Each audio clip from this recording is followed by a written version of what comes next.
What is going on, my broskiis? My name is Toadskii, back again, here to bring you guys yet another One Piece Treasure Cruise video, and today, we're here with some more GARP challenge related stuff. I have a team for you guys that takes on both the ENEL and the Whitebeard challenge with one team with absolutely no changes between them. So the team that we're looking at today is an INT based team. I've already uploaded my side team. I'll leave a playlist link down below in the video description where I'll continuously be updating and putting videos there. But let's go ahead and have a look at the team today. It is an INT team, and we are using none other than my man, Mr. Slam Jam Katakuri, as the captain. Yes, we are using version 1 6+ Katakuri, which I have not used in a long time, I will admit. And I must say that, you know, coming back to him and using him, he was so much fun. And he put in a lot of work, as you guys are going to see in this video today.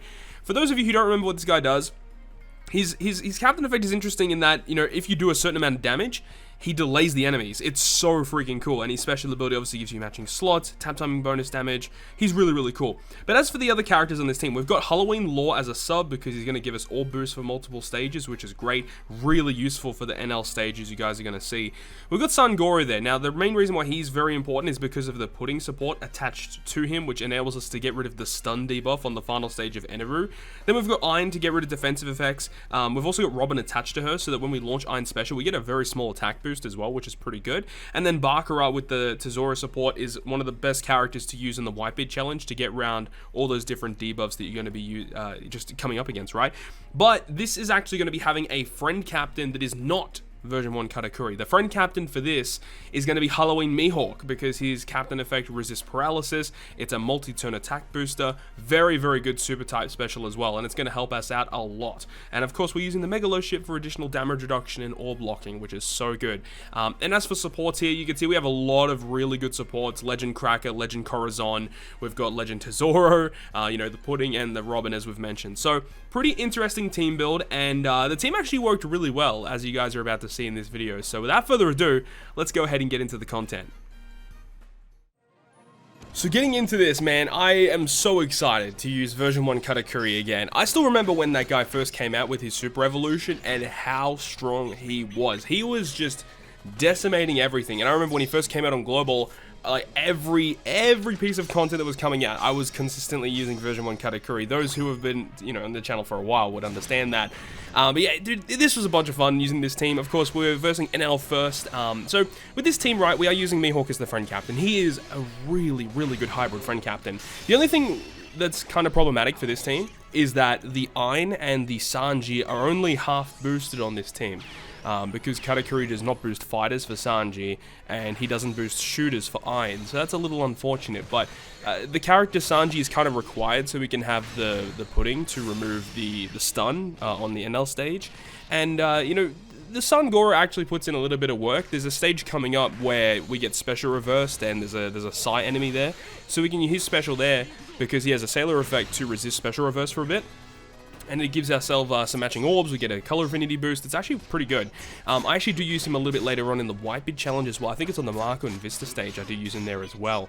And he also reduces the cooldowns of your INT characters too, which actually can come quite clutch if you're like trying to stall for a specific special, right?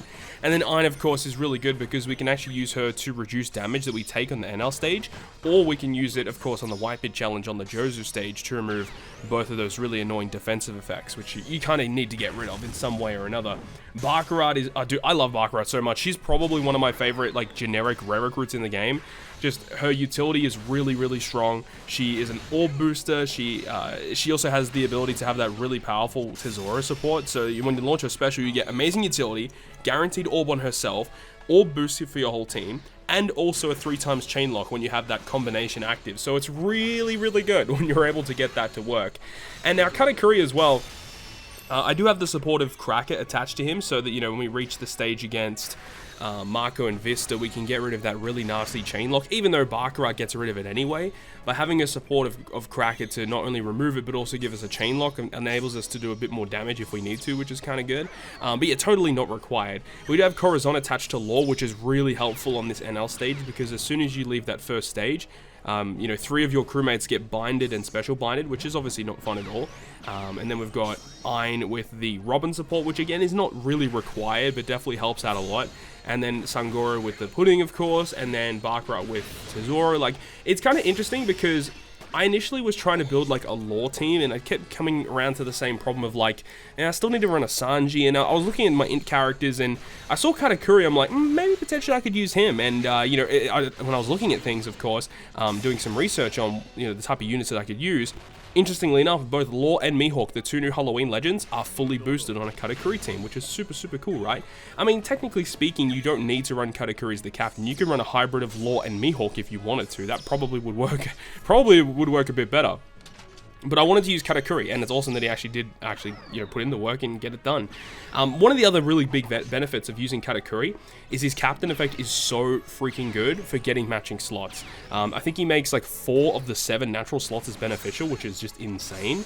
And then of course, when you use his special ability, all your type slots are counted as matching, and his captain effect already makes recovery and tandem matching, so that's awesome. Plus the tap timing bonus damage that he can provide with his special just means that, you know, you're guaranteed to get the delay no matter what. And that's the thing as well, is even if you don't kill an enemy and you're in a little bit of strife, you can get that delay off, right? And it makes that stage a lot easier. And even if you do have to tank damage, he's got 20% damage reduction in his captain effect, man. Unfortunately, I actually don't have him limit break expanded, which would make it even easier because he's a higher multiplier and it's a less of a cap in order to get the guaranteed delay, which is something really like that's actually overlooked a lot of the time with this Katakuri. But look, he's a little bit of an outdated character now, so I can understand why people wouldn't want to run someone like this anymore. But either way, Katakuri is still a bunch of fun, and I still, if I can use him, I want to use him because he's just way too much fun.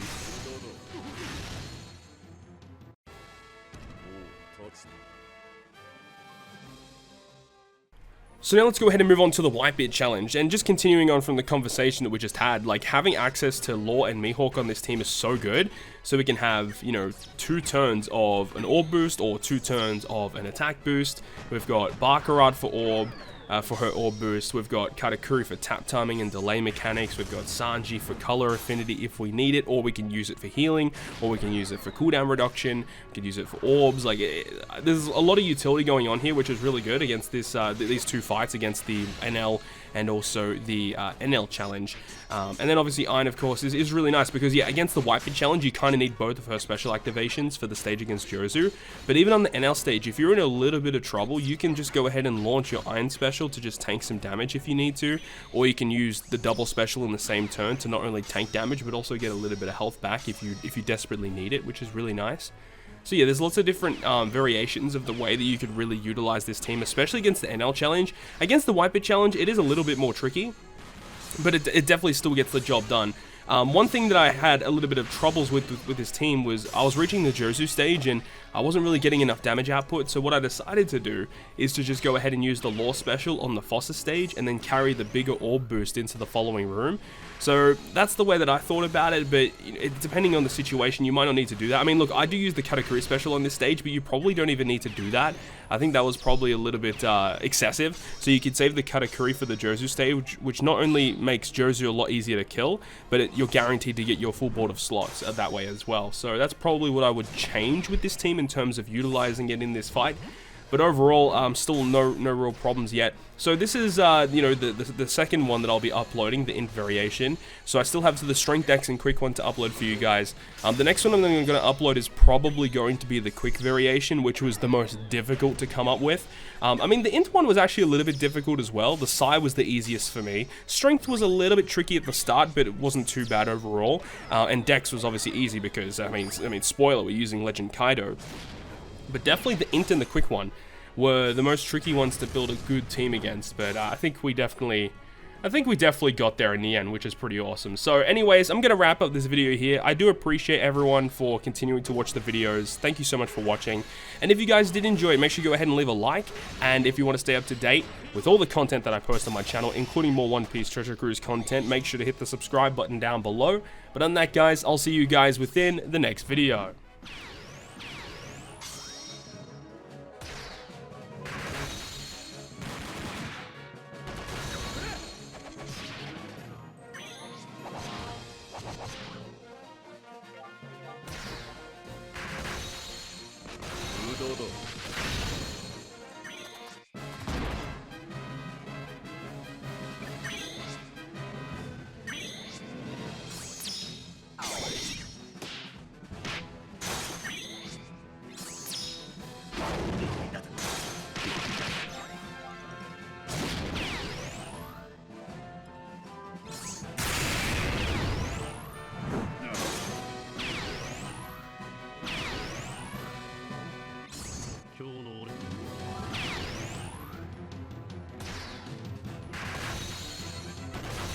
todo.